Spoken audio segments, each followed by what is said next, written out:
Hey guys, it's been a while, huh? I hope you're all doing well. I have been so slammed at work. I've been wanting to make Oscars videos all through this award season, which has been the most chaotic award season that I've seen since I started following the Oscars 20 plus years ago. But if I'm going to make an Oscars video, I gotta do it now because Oscars are tomorrow or tonight by the time this airs. So what I'm going to do is I'm going to real quick just go through each of the 23 categories. This year I did see all of the films with the exception of two of the documentary features and all of the shorts. I didn't see any shorts this year. Um, but I have not seen No Other Land, unfortunately. It does not have distribution yet. And I have not seen Porcelain. Other than that, I've seen it all. I'm going to weigh in on my thoughts. In the category of Best Visual Effects, nominated are Alien Romulus, Better Man, Dune Part 2, Kingdom of the Planet of the Apes, and Wicked. What I think will win is Dune Part 2. What I think could win is Kingdom of the Planet of the Apes. And what I think should win is Better Man.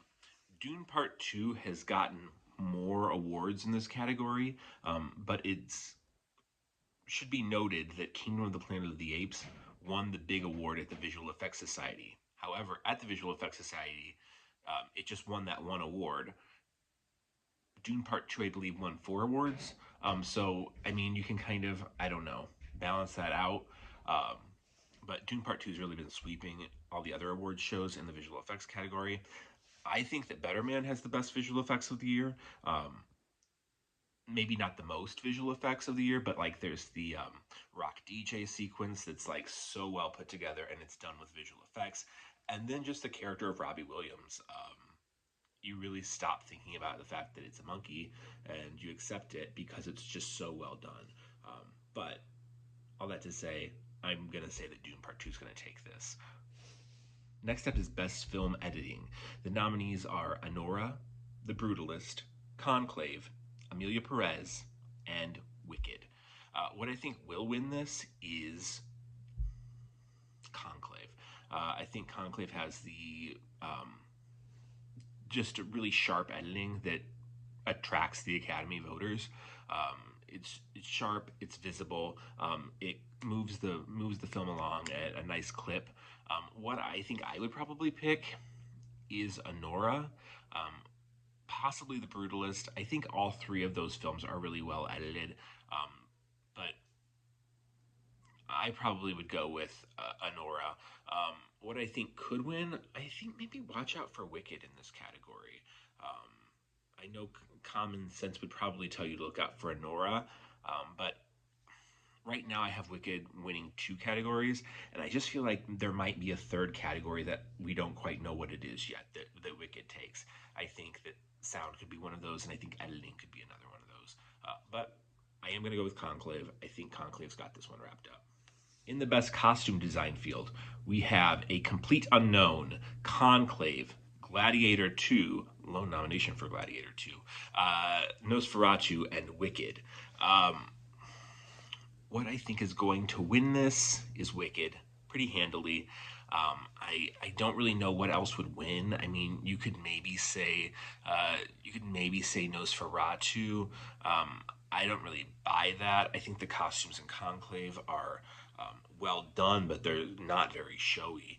Um, I think that Wicked has the costumes of the year. I mean, every single piece in that film, I think something like over 10,000 costumes or something were created for it, and they're all dazzling and beautiful.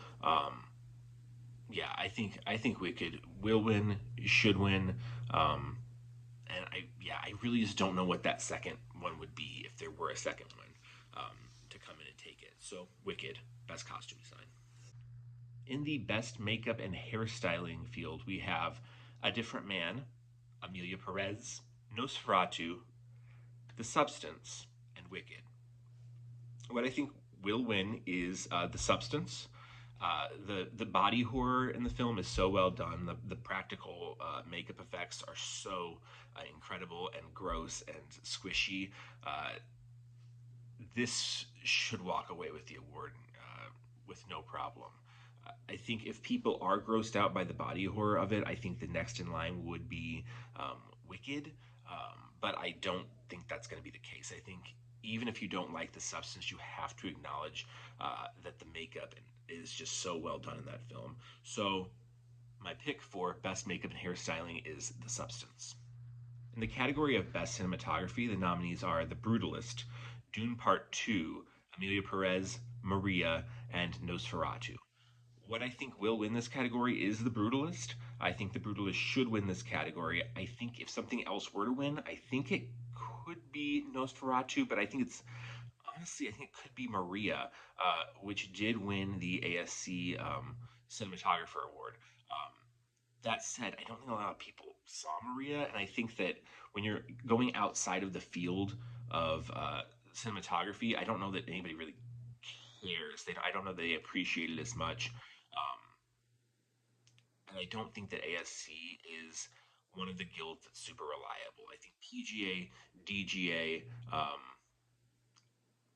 even SAG, those are more reliable. At guessing what the winner is going to be. So even though Maria won there, I think it's going to be The Brutalist.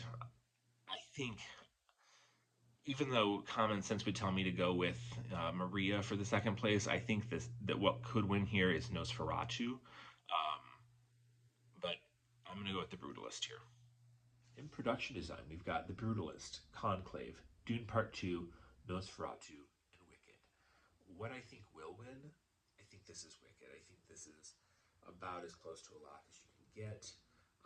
And I kind of think Wicked should win. Um, that said, the work in The Brutalist is really impressive. It's not as showy as the work in Wicked, because Wicked is this fantasy world, and The Brutalist is, a character, 3.5 hour character study about brutalist architecture. But the production design of the film is truly beautiful. Um, that would probably be my second pick, but I'm going to go with Wicked for this one. All right, next up we've got the sound category. The nominees are Complete Unknown, Dune Part 2, Amelia Perez, Wicked, and The Wild Robot. What I think is going to win this category is Dune Part 2. What I think should win this category is Wicked. And I think Wicked could win the category. That said, I think you should also watch out for Complete Unknown. There's a lot of people in the Academy who really like this movie. I'm not really sure why, but they do. And if something were to happen, like these two um, big movies like Wicked and Dune Part 2 were to split votes for some reason, I think A Complete Unknown could maybe come up there and take it. But right now, I'm going to go with Dune Part 2, crossing my fingers for Wicked. The next category is the worst category of the night, easily, in my opinion. It is Best Music Original Song. The nominees are El Mal from Amelia Perez, The Journey from the Six Triple Eight, Like a Bird from Sing Sing, Mi Camino from Amelia Perez, and Never Too Late from Elton John, Never Too Late. This category just sucks. There's not a single song in here that I'm like, oh wow, that should really win. And I think that's kind of why El Mal has kind of swept through the season. I don't think anybody's like, oh, it's a masterpiece. I think people are awarding that song because they're awarding Zoe Saldana, and that's Zoe Saldana's big showcase number. But like, I don't know, it's nothing special. I think if the Amelia Perez backlash were to hit this film, I think this is a place where it could hit. I don't think Zoe Saldana is going to be affected by it. I think if they finally want to give Diane Warren an Oscar, this is a way to do it. It would be kind of pitiful that she wins her Oscar finally for this, crappy Netflix original movie. But who knows? For now, I'm just going to go with El Mal. I don't really have any attachment to this category. I guess I'd give it to Sing Sing, just to give a film that I think didn't give enough good enough love this season something. But even the song from that film is not the standout moment. Yeah, let's go with El Mal. Keeping the music theme going, the next category is Best Music Original Score. The nominees are The Brutalist, Conclave, Amelia Perez, Wicked, and The Wild Robot. What I think will win this is The Brutalist, and I think The Brutalist should win. I think it is, of all the nominees, the most iconic score of the year. I mean, when you hear that wah wah wah wah, those four notes on the horns, it's just like movie magic. I think maybe Conclave could come in here, but that composer won a couple years ago for his score for All Quiet on the Western Front. Um, I don't think that they're going to go for that this year. I think they are going to go for the Brutalist. I don't want to say it's a lock, but it's pretty close to a lock. Um, and yeah, it's just a fantastic score. Now, what I will say is that it is a crime that Challengers was not nominated here. Trent Reznor and Atticus Ross score for that film was exceptional. Even if it were nominated, though, I would still probably go with The Brutalist, but it is a very close second for me. All right, we're going to knock out all the shorts together. Like I said, I have not seen any of these. I'm going off of what the trades are reporting on, what the vibes seem to be, and sometimes just trusting my gut because that's kind of what I do with the shorts. Sometimes it's just really a shot in the dark, throw some spaghetti at the wall, and see what sticks. And I try to get like at least one or two of the three right, um, and I usually do. So, in the category of Best Animated Short Film, the nominees are Beautiful Men, In the Shadow of the Cypress, Magic Candies, Wander to Wonder, and Yuck. Um, Wander to Wonder has all of the precursors that you would think it would need to win. That said, it sounds like people just really don't have that much of an emotional draw to it. What I think is going to win is Yuck. Um, I don't really know what I'm basing that on other than a gut feeling. I think the title just feels like, like yuck. I don't know. I think sometimes the Academy will go with the snappiest title in these categories. I know that sounds really crazy, but it's worked for me before. So I'm going to go with yuck. Best live action short film. The nominees are Aileen, Anuja, I'm Not a Robot, The Last Ranger, and The Man Who Could Not Remain Silent. Uh, what I think is going to win here is Aileen. Uh, if something were to come up, I think it might be The Man Who Could Not Remain Silent. But I've heard really good things about Aileen. It seems like that will be the winner here. And then Best Documentary Short Film. The nominees are Death by Numbers, I Am Ready Warden, Incident, Instruments of a Beating Heart, and The Only Girl in the Orchestra. Now, I've heard the best of these nominees is Incident, but it uses all surveillance footage. So there's nothing that the documentarians are actually shooting. It's all editing. Um, so I don't know that they're going to pick that. All of these nominees, aside from one, are also kind of depressing. And sometimes I think when they are, watching all the nominees together in a chunk, I think that that's what most Academy members do is they just watch all of them together. And if one stands out, that sometimes is the winner, or if one makes them feel good, that's sometimes the winner. So, like I said, these are pretty depressing nominees, with the exception of The Only Girl in the Orchestra. So I'm going with The Only Girl in the Orchestra. I think maybe I Am Ready Warden might win. Or Incident. I think Incident's probably, from what I've heard, the best of the bunch. But I'm Ready Warden seems like it has some appeal as well. But my pick, The Only Girl in the Orchestra. Okay, that's it for shorts. Let's move on. Okay, keeping things in the documentary field, we have documentary feature film. This is a category where I haven't seen all the nominees. In fact, I don't think I've seen the two frontrunners in the category. The nominees are Black Box Diaries, No Other Land, Porcelain War, Soundtrack to a Coup d'etat, and Sugarcane. What I think will win here, and I'm probably going to be totally wrong, and I'm going to go, oh, I should have picked the other one. I think it's going to be No Other Land. No Other Land is a film that is very controversial, though, because it is about the Israel Palestine conflict and the atrocities that are going on over there right now. It's told from the perspective of a Palestinian filmmaker as well as an Israeli filmmaker. They made this film together. Um, from what I hear, you just can't watch this film and think that what's going on over there is okay right now. But there's a lot of people in Hollywood who are really staunchly opposed to this film, and some of them aren't voting. I think some of them may still be voting anyway and just not voting for that, even if they haven't seen it. Um, but I think that people who are voting for this film are really passionate about it, and sometimes passion prevails. I think if there's going to be something else, it's going to be Porcelain War.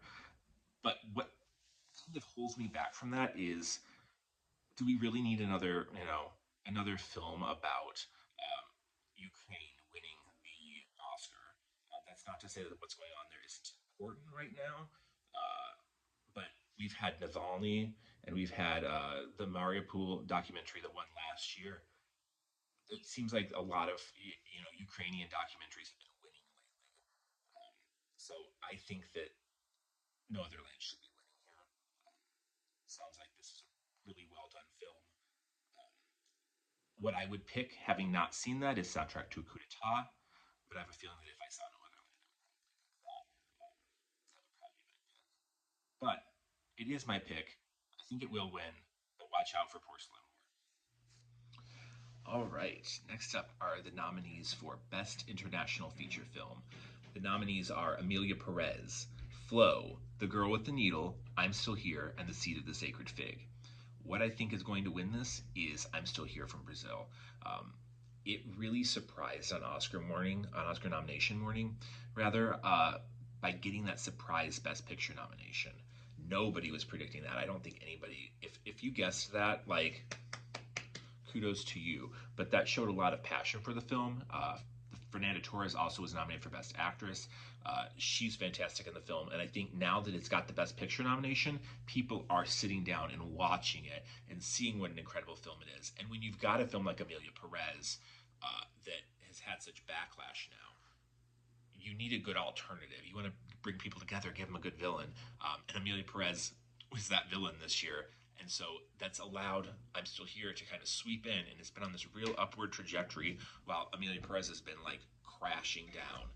So I think it's going to be I'm Still Here. I hope that it is. If it's Amelia Perez, I'm going to go, well, duh, you should have just gone with that. It's won everything that it should have won at this point to win this award. But the vibes in the air are telling me that it's I'm Still Here. So that's my pick. Next up, we have a category that I'm very, very, very conflicted in. It's Best Animated Feature Film. The nominees are Flow, Inside Out 2, Memoir of a Snail, Wallace and Gromit: Vengeance Most Foul, and The Wild Robot. My pick here is Flow. It seems like people have a lot of passion for that little film. It was animated by like 15 people. Um, what I think should win and what I think could win, and really easily could win, and I'll go, I wish I would have picked it, is The Wild Robot. It swept the Annies. I think it won everything it was nominated for, with the exception of one award where it was double nominated. Flo did win an award there too, and the Annies are not totally reliable. I think that Klaus won there a few years ago, and Toy Story 4 won. I think that I know that How to Train Your Dragon like swept that awards this season, and then at the end of the day, Big Hero 6 went down. Both of those instances, you can say it was the Disney Mafia that got it there. Um,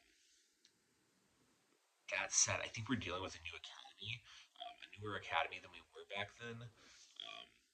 Things have kind of changed, and people really, it feels like, are going with their hearts. They're not going so much with what the guilds tell them to do. So I think it's going to be Flow. I hope that it's the Wild Robot, but I would rather be right, when I'm predicting these things, than go with the thing that I really want and be pissed off. Because if I'm right, I'll be happy. I'll be disappointed, but I'll be happy that I got the score right. If I'm wrong and the thing that I really love didn't win, I'm just gonna be bummed. So Wild Robot, and if I win, great. And if I am wrong, I'll be delighted. All right, next let's move to the writing categories. We're going to do adapted screenplay, then we're going to do original screenplay. In the category of adapted screenplay, the nominees are Complete Unknown, Conclave, Amelia Perez, Nickel Boys, and Sing Sing. What I think should win, what I think is going to win, is Conclave. It's a really sharp, tight piece of writing. It's just a cut above the other nominees here.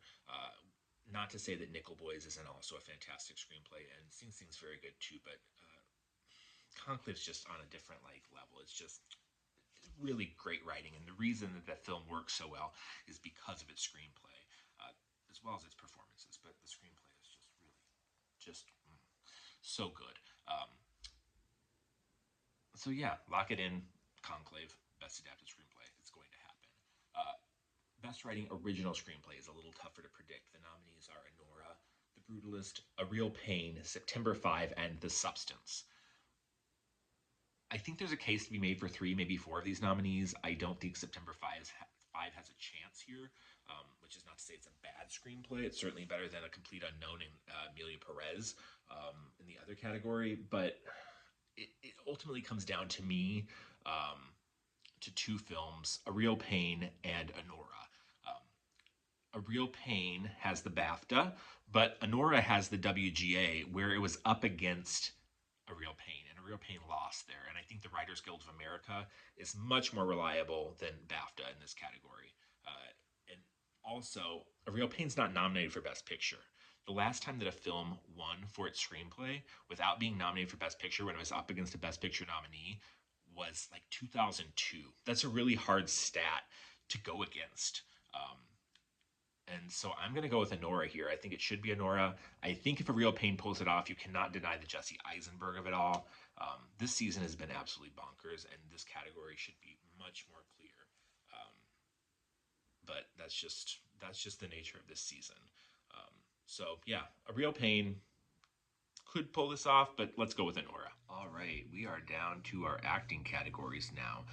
Let's do supporting categories first.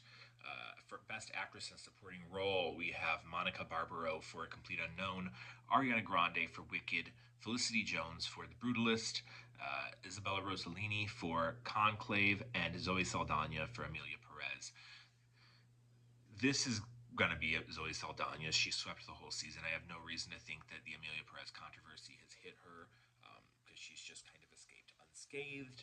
I think people have seen her kind of as a victim in all of it. And so they're voting for her anyway. What I think should win, who I think should win, is Ariana Grande. I think she is just amazing and Wicked. Not a performance that I expected. Surprised me in so many ways.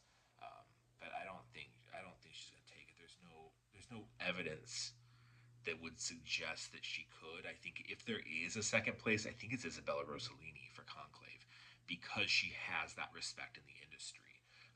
But Zoe Saldana also has that respect in the industry. She's made a lot of people a lot of money with the Avatar movies, with her Marvel work, and now she's had this, showcase. I think whatever you want to say about Amelia Perez, I don't think you can really shit on Zoe Saldana's performance too much.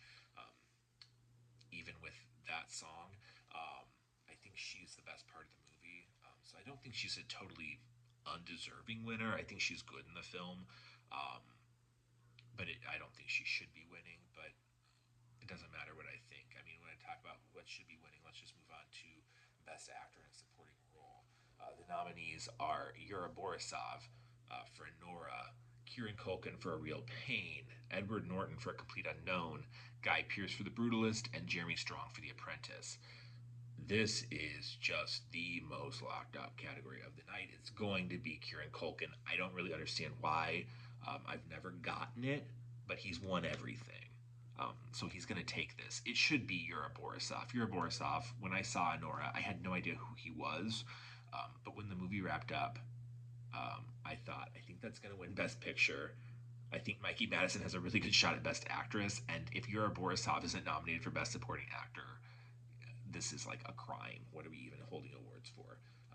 But he's a newcomer. He's from Russia, so he's not so familiar with voters in the States. But he has gotten nominated everywhere, so I'm hoping that his nomination will lead to more work because he's really just one of the standouts of a great ensemble cast. But this is Kieran Culkin, so yeah, mark that down. It's gonna be him. No way anybody else takes this. Okay, let's talk leading acting performances.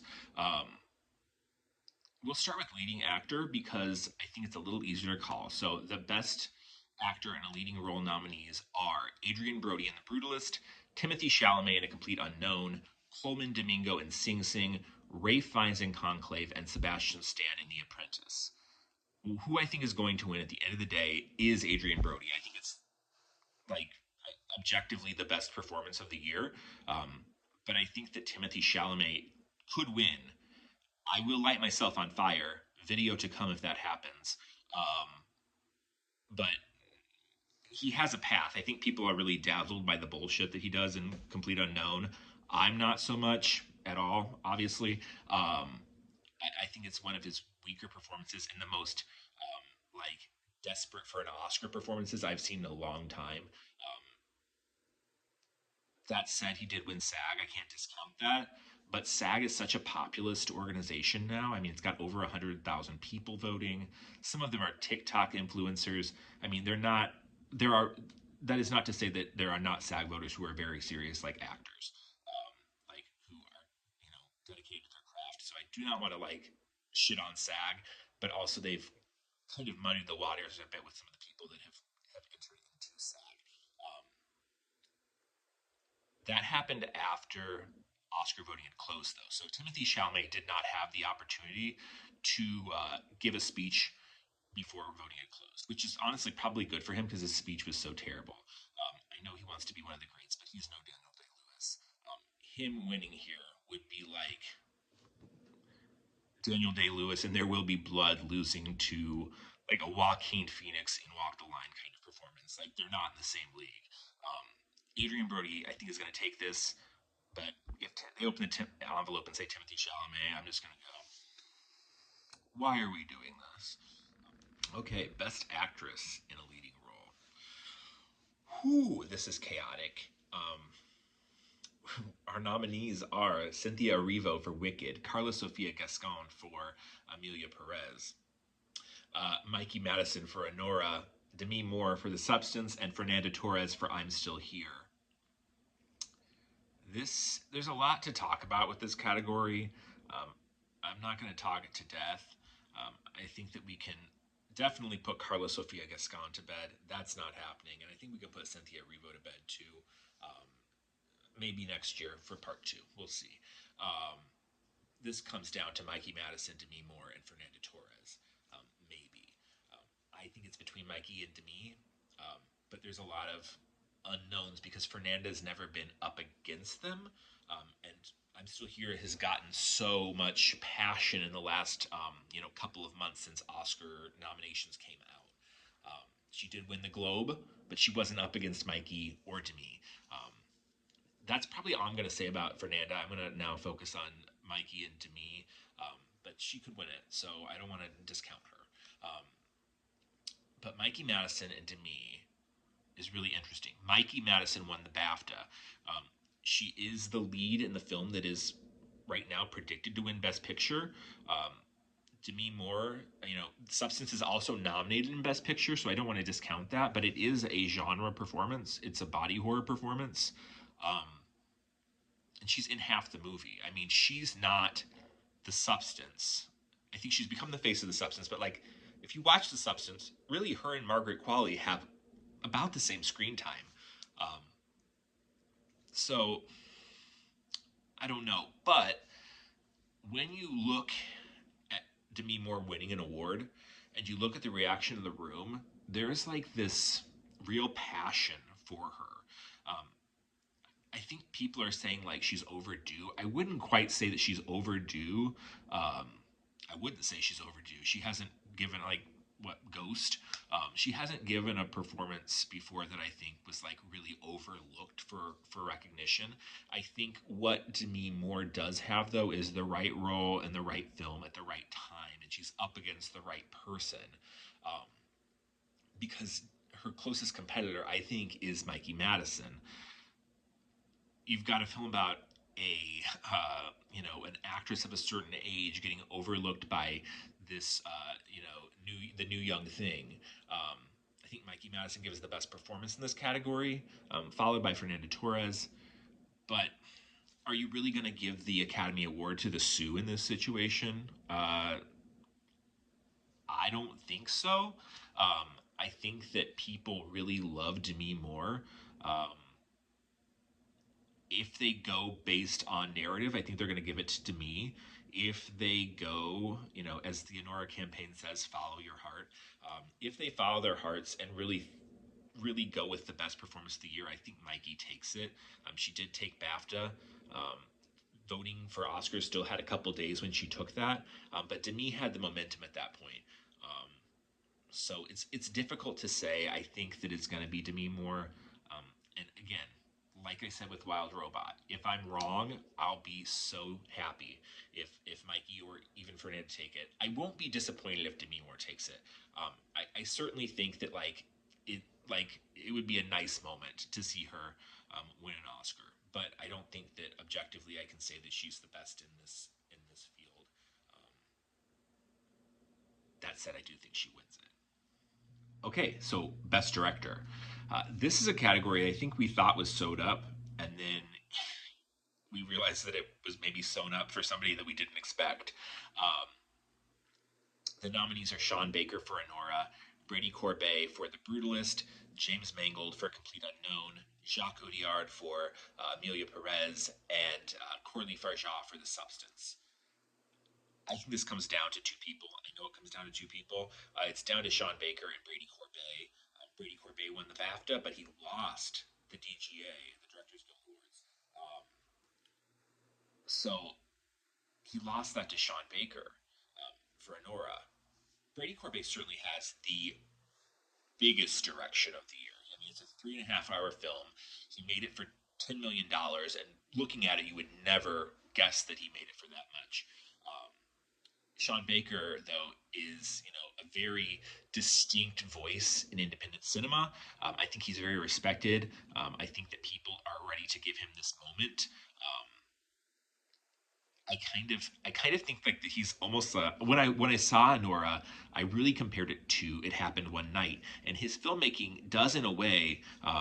Which I mean, like on a surface level, you wouldn't think so, but it reminds me of like someone like Frank Capra. He has this really humanist way of making movies. Um,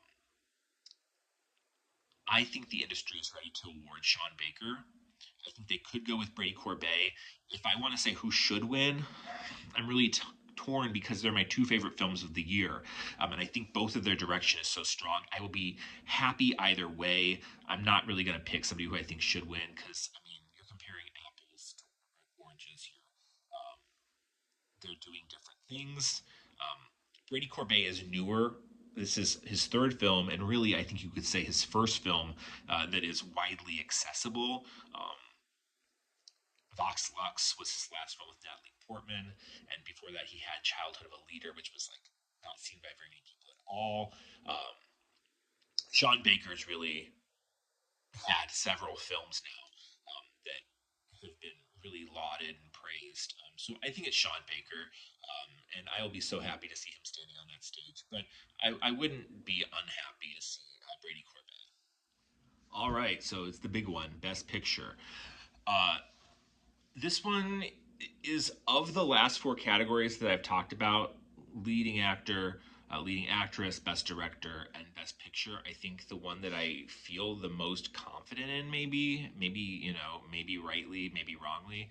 Um, but I think it comes down to two films. Anyway, the nominees are Anora, The Brutalist, A Complete Unknown, Conclave, Dune Part 2, Amelia Perez, I'm Still Here, Nickel Boys, The Substance, and Wicked. Uh, this, to me, comes down to Anora and Conclave. Conclave has BAFTA and it has SAG Ensemble. But Anora has DGA, PGA, and WGA. Now, you could probably say that had Conclave been eligible for WGA, it would have won. So I don't want to like discount that. I do think that it would have won. Nickel Boys won at WGA, but Conclave was ineligible. Um,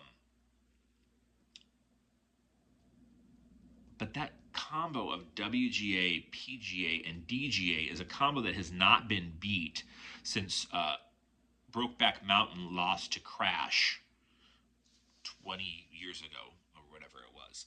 So I don't really feel like I can bet against that combo, but I do think that there is love for Conclave. Um, which performs best on a preferential ballot? Well, Conclave was up against Anora at PGA, which also uses a preferential ballot, and Conclave lost to Anora there. So it seems like Anora can perform well on a preferential ballot. And honestly, like, why didn't Conclave win at PGA? I think if there was somewhere that it was going to win, it might have been there. Um, but it didn't. And also, Edward Berger is not nominated for Best Director. That's not to say that that doesn't happen sometimes. Ben Affleck was not nominated for Argo, um, which was an anomaly because had he been nominated, he would have won, I think. And like Green Book not nominated for Best Director. But then there was another film that was not nominated for Best Director, and people were like, "Oh, it's okay, it's going to win anyway." And that was Three Billboards Outside Ebbing, Missouri, which lost to the PGA DGA winner, which was The Shape of Water. So I don't know. I think that I can explain Conclave winning SAG pretty easily, which is it's a populist voting body. It is a stacked cast full of familiar faces: Stanley Tucci, John Lithgow, Ray Fiennes, Isabella Rossellini. So veteran actors who are really respected in the industry. Anora has a fresher cast of new faces that maybe they were not ready to award yet with that award. I mean, like Black Panther won their Crazy Rich Asians won there, um, but sometimes they just go for the more populist pick, which maybe should have been Wicked. I don't know. I SAG is confusing to me. I don't understand them. And BAFTA, Conclave is a British film. Like it was always going to play better to British voters. I think Anora has this. But if it's Conclave, I will not be surprised. I hope that it's not. As much as I love Conclave, it is one of my top 10 films of the year, but it just feels like such a safe pick for Best Picture in a lot of ways. I think that Anora winning really does push the Academy forward into the future far more than Conclave would. So I'm going to go with Anora. I think it could be Conclave, and I think it should be Anora, though. So we'll see what happens tonight when that final envelope is opened. What are your predictions for Best Picture for any of these categories, really? Do you think I got this right? Do you think I got this wrong?